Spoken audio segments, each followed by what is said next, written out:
আসসালামু আলাইকুম। আশা করি আপনারা সবাই ভালো আছেন। রোজার মাস কেমন চলছে আপনাদের?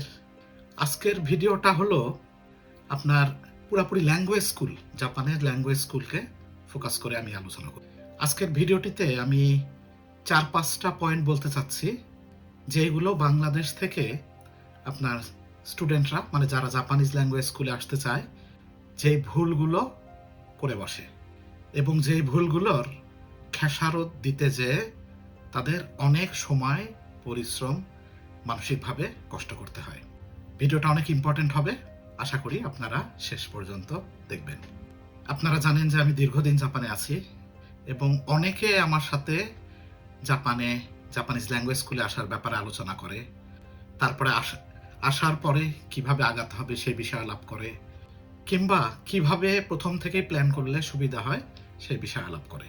তার মানে হচ্ছে আমার কাছে একটা বড় অভিজ্ঞতা আছে এবং অনেকের আমি একেবারে রিয়াল লাইফ সম্পর্কে জানি, সেহেতু আপনারা যদি এই সাজেশনগুলো শুনেন আপনাদের অনেক কাজে লাগবে।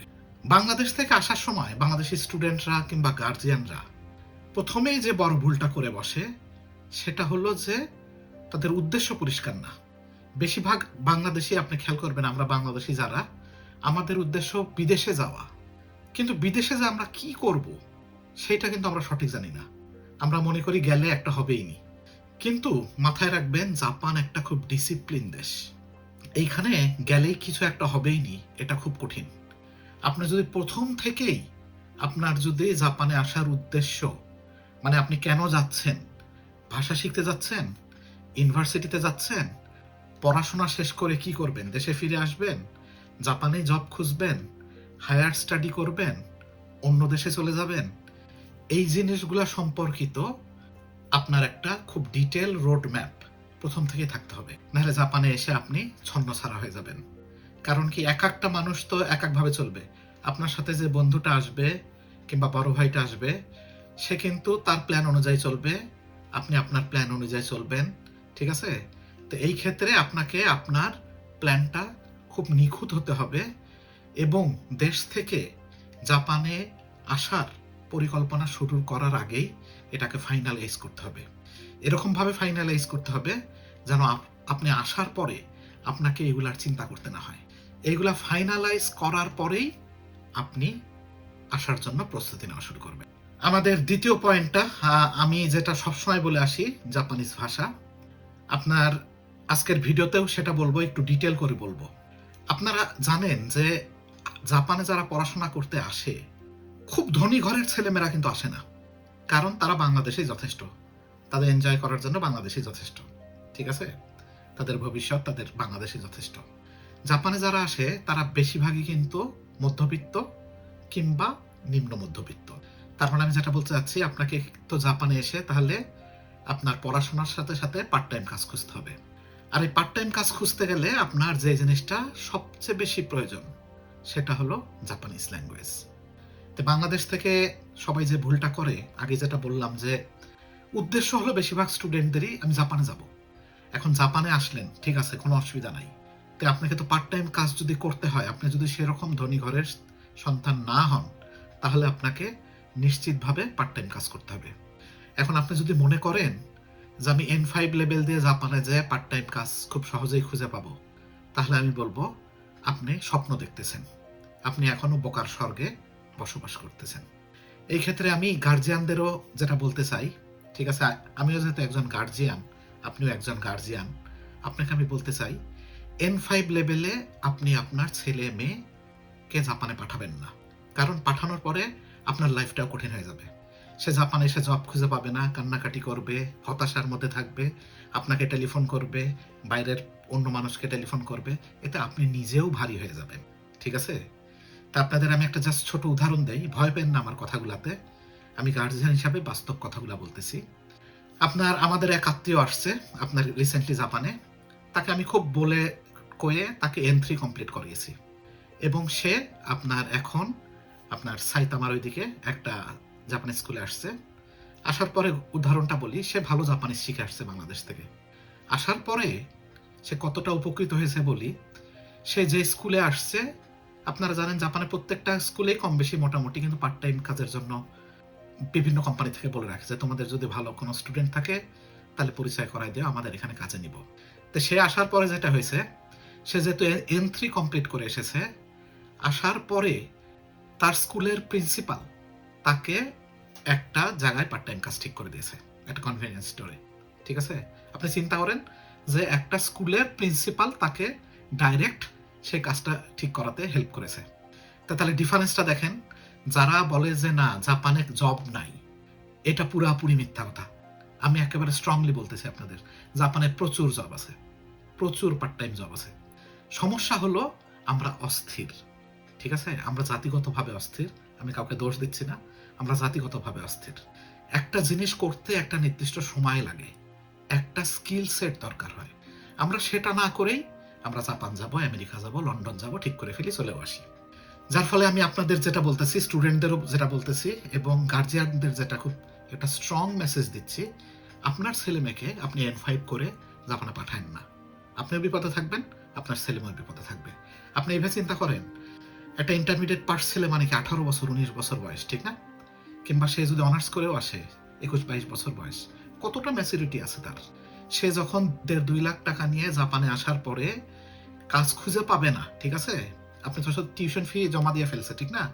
আপনি হয়তো সে সর্বোচ্চ হাতে 1.5-2 লাখ টাকা নিয়ে আসবে, 1.5-2 লাখ টাকা জাপানে 2-3 মাসও স্টে করবে না।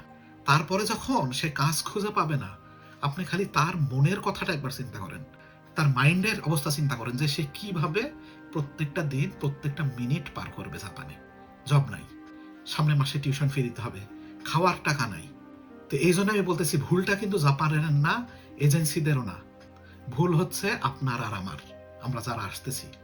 এই জন্য বারবার করে বলি, আমার ভিডিওতে আমি সবসময় বলি N3 পাস করে আসার চেষ্টা করেন, ঠিক আছে?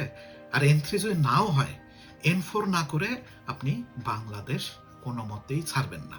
কারণ এখানে এসে আপনি কান্নাকাটি করলে, আপনি খারাপ থাকলে, 4.5 কোটি লোক বসবাস করে টোকিও শহরে, আপনাকে দেখার জন্য কেউ নাই।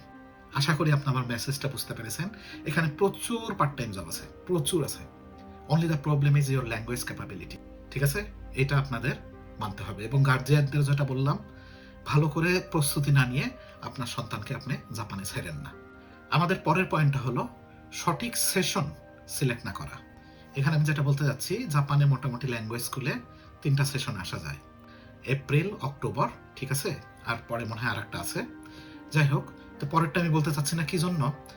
এপ্রিলে আসলে আপনি 24 মাসের আপনার কোর্সটা 2 বছরের কোর্স, যার ফলে আপনি কিন্তু একটু সময় পাচ্ছেন। আর আপনি যদি অক্টোবর আসেন, আপনার কোর্সটা হবে 18 মাসের। তার মানে আপনি আসার সাথে সাথেই 18 মাস শেষ। আর তারপরে আরেকটা যেটা আছে সেটা 12 মাসে, সেটা আসাতেই যাবে না।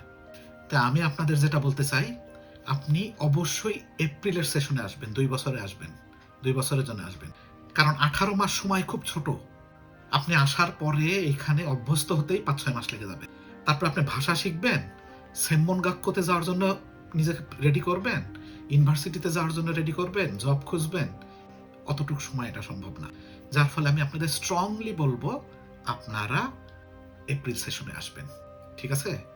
এবং একটা জিনিস যেটা বলি, আপনি এভাবে চিন্তা করেন যে এই এপ্রিল সেশনটা পাইলেন না, আপনি পরে এপ্রিল সেশনে যেতে হবে। What is the difference? আপনার লাইফ থেকে একটা বছর কমে গেলে কি হবে? কিচ্ছু হবে না। আপনাকে ওইভাবে সিদ্ধান্ত নিতে হবে যে আমি এপ্রিল সেশনে যাব, যে যা বলুক, ঠিক আছে, আমি এপ্রিল সেশনে যাব, 2 বছর সময় পাবো এবং আমি আমার প্ল্যান অনুযায়ী কাজ করব। আমাদের তারপরের পয়েন্টটা হলো সঠিক সিটি সিলেক্ট না করা। আপনারা মনে করেন যে পুরা জাপানেই পার্ট টাইম জব অ্যাভেলেবল? না, টোকিও, ওসাকা, নাগোয়া, কোবে, বড় বড় যে সিটিগুলো আছে, ফুকুওকা, ঠিক আছে, আপনি যদি টোকিওর আশেপাশে আসতে পারেন, ইয়োকোহামা, চিবা, সাইতামা, তাহলে ঠিক আছে। কিন্তু আপনি যদি সিটি সিলেক্ট করতে ভুল করে ফেলেন, স্কুল যদি BCD গ্রেডের স্কুল সিলেক্ট করে গ্রামের দিকের কোনো স্কুলে যান, তাহলে তো আপনি পার্ট টাইম কাজ পাবেন না, নর্মাল। এটা আপনাকে মাথায় রাখতে হবে। আপনি যদি গ্রামের দিকে কিংবা ছোট শহরের দিকের কোনো স্কুলে যান, তাহলে আপনি মনে করেন যে আপনি নিজে থেকে নিজের ক্ষতিটা করে ফেললেন। আপনাকে এরকমভাবে সিটি সিলেক্ট করতে হবে যে সিটিগুলো বড় এবং যেখানে আপনার পার্ট টাইম কাজ অ্যাভেলেবল। এবং আরেকটা জিনিস যেটা বলতে চাই, জাপানের নর্থ সাইড কিন্তু অনেক ঠান্ডা। আপনি যতটা পারেন নিচের দিকে আসার চেষ্টা করবেন। টোকিওর আশেপাশে ইয়োকোহামা কিংবা আপনার সাইতামা, টোকিওর আশেপাশে যদি না হয় তাহলে আপনি ওসাকা, কোবে এইদিকে আসবেন, নাহলে ফুকুওকার এইদিকে আসবেন। আপনি যতটা সম্ভব হোক্কাইডো, সেন্দাই, আওমরি এই এলাকাগুলা অ্যাভয়েড করার চেষ্টা করবেন, কারণ 3, 4, 5 মাস এখানে বরফ পড়ে থাকে। লাইফ অনেক কঠিন, অনেক অনেক কঠিন। এবং পরিশেষে যে জিনিসটা বলতে চাই যে ভবিষ্যৎ পরিকল্পনা, আপনি জাপানে যাই করতে আসেন, পড়তে আসেন, এখানে পড়া শেষে জব খুঁজতে আসেন, ইউনিভার্সিটিতে যাওয়ার টার্গেট থাকুক না থাকুক, যেটাই হোক, আমি যেটা প্রথমে বললাম, আপনি প্রথম থেকেই একটা সুন্দর পরিকল্পনা তৈরি, এবং সেখানে plan A, plan B, plan C থাকবে। আপনি মাথাতে কোনো সময় নেবেন না যে প্ল্যান এ বানাইলেন, প্ল্যান এটাই আপনার জন্য পারফেক্ট ভাবে কাজ করবে। এখানে এসে দেখতে পারেন যে আপনার পরিস্থিতি হয়তো কিছুটা চেঞ্জ, যেভাবে চিন্তা করেছিলেন সেভাবে হচ্ছে না। এই জন্য আপনার পরিকল্পনায় plan A, plan B, plan C, plan D পর্যন্ত থাকলেও আমি খারাপের কিছু দেখি না। এবং আমি বাংলাদেশের যারা এজেন্সি, যারা স্টুডেন্টদের হেল্প করেন, তাদেরকে আমি প্রচণ্ডভাবে সম্মান করি, কারণ তারা দেশের জন্য একটা বড় উপকার করতেছে, অনেক স্টুডেন্টকে জাপানে আসতে হেল্প করতেছে। তে আপনার এই এজেন্সিগুলোর উদ্দেশ্যে আমার একটা ছোট রিকোয়েস্ট থাকবে, আপনারাও সাধারণত আপনাদের ক্লায়েন্টদেরকে খুব বুঝিয়ে বলবেন যে N5 লেভেল করে জাপানে যাওয়া ঠিক হবে না, কাজ পাওয়া কঠিন হয়ে যাবে, লাইফ কঠিন হয়ে যাবে। এগুলো আপনাদেরও কিন্তু কিছুটা হলেও দায়িত্বের মধ্যে পড়ে। আমি জানি আপনারা অলরেডি এটা করতেছেন, এবং ভবিষ্যতে আমার স্ট্রং রিকোয়েস্ট থাকবে যে এটা আপনারা আপনাদের স্টুডেন্টদেরকে প্রথম থেকেই ওইভাবে বোঝানোর চেষ্টা করবেন। এবং স্টুডেন্টদের উদ্দেশ্যে ফাইনালি একটা জাস্ট কি মেসেজ, সেটা হলো যে আপনি সবসময় পজিটিভ থাকবেন, ঠিক আছে? আপনি প্রথম থেকেই ভাষা শেখা শুরু করার প্রথম থেকেই খুব পজিটিভ থাকবেন, এবং আপনার প্ল্যানটাকে এরকমভাবে ঠিক করবেন যেন ওই প্ল্যান অনুযায়ী আপনি চলতে পারেন। সবাই ভালো থাকবেন। Have a nice day. Thank you.